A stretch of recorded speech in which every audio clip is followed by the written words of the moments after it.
जय माता की आप सभी को माँ दुर्गा मेडिटेशन सेंटर में एक बार फिर से आप सबका स्वागत है। आज हम ये बात करेंगे कि साधना करते समय हमें आचरण शुद्धि के लिए क्यों कहा जाता है। यानी आपके व्यवहार में, आपकी भोजन में, आपके रहने या कोई भी कार्य करने के स्थान को शुद्ध होना अति आवश्यक है यदि आप साधना में हैं। ऐसा क्यों कहा जाता है? देखिए, इसके पीछे एक बहुत बड़ा लॉजिक है। हम जो मानव शरीर है या अजीव शरीर है, उसको बताया जाता है कि हम भगवान के अंश हैं।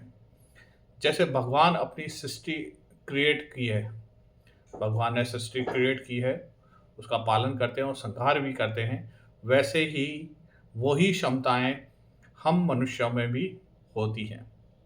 जब भी हम साधना करते हैं, तब हम ऐसी सृष्टि क्रिएट कर लेते हैं कि जो साधना का फल प्राप्त होता है वो हमारे आचरण के अनुसार ही हमें प्राप्त होता है, और हम सोचते हैं कि हमारी साधना ऐसी का रिजल्ट ऐसा क्यों आया। देखिए, हर मनुष्य में 3 प्रकार के गुण होते हैं, ये सबको ही पता है। सत, रज, तम। जिस गुण की प्रधानता होती है, मनुष्य उसी के अनुसार व्यवहार करता है। अगर तमोगुण की प्रधानता है तो वह मांस मदिरा का सेवन करेगा, उसी तरह की क्रियाकलाप में अधिक अपने आप को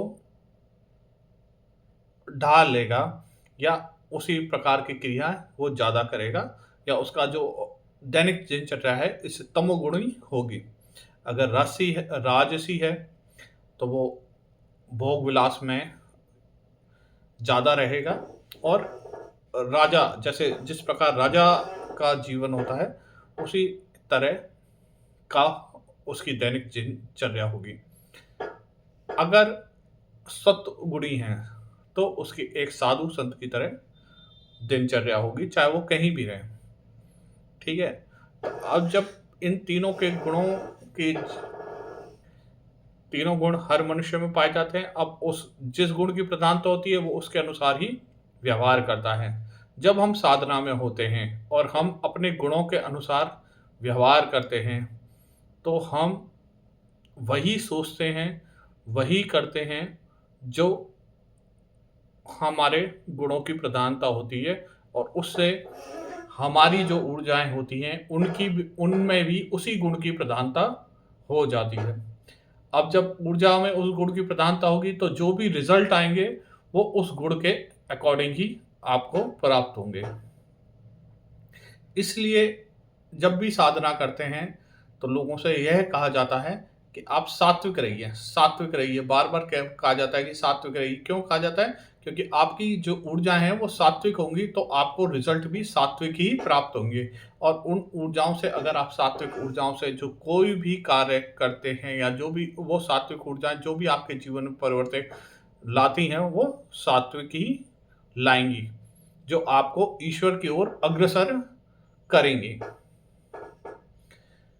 देखिए, हम जो भी मनुष्य हैं या जो भी जीव हैं, वो सबको माना जाता है कि हम उस परमेश्वर के अंश हैं। परमेश्वर ने सृष्टि रची है, तो हम भी एक सृष्टि रचते हैं, उसको पालन भी करते हैं और उसका नाश भी करते हैं। इसका एक उदाहरण मैं आपको समझाने की कोशिश करूँगा उदाहरण के द्वारा। जैसे हम सपने में कई बार हम देखते हैं कि हम कहीं जा रहे हैं, हम रथ पे बैठ के जा रहे हैं, या हम मोटरसाइकिल पे जा रहे हैं, हमको कोई साधु मिल गया। ये सब क्या है? क्रिएशन है। किसके द्वारा किया गया है? हमारे द्वारा। लेकिन जैसे ही हम जग जाते हैं, वो सब चीज़ें नष्ट हो जाती हैं। तो ऐसा ही क्रिएशन भगवान ने करा है। वो और ज़्यादा प्योर है, और ज़्यादा डिफाइन है, और ज़्यादा मतलब वो रियलिटी है। और हमारे ज़्यादा जो क्रिएशन है, क्योंकि हमें उतना तप नहीं है, उतना ऊर्जा नहीं है, तो वो क्षणिक है, लेकिन है ज़रूर।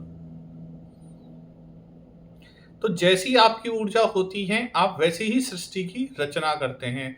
आप वैसी ही साधना से आपकी जो सिद्धि बनती है, या जो ऊर्जाएं आपका उद्देश्य होता है, वो वैसे ही फल देता है जैसे आपका तत्व जागृत होता है। इसलिए कहा जाता है कि आपको साधना करते समय अपने आचरण में शुद्धि रखनी चाहिए, जिससे सत्व गुण की प्रधानता हो।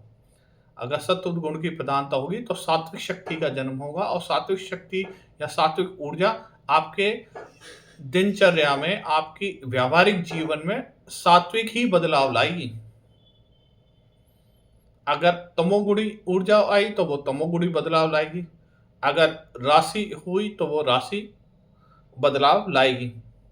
इसलिए बोला जाता है कि जब भी हम साधना करते हैं तो हमें डिस्ट्रैक्शन से बचना चाहिए, फ़ोन्स वगैरह दूर रखने चाहिए, क्योंकि हम जैसा देखेंगे वैसी ही ऊर्जा हम उत्पन्न करेंगे। होप आपको मेरी बात समझ आई होगी, मैंने कोशिश की है। अगर फिर भी ना समझ आए तो आप मुझे कमेंट में पूछ सकते हैं।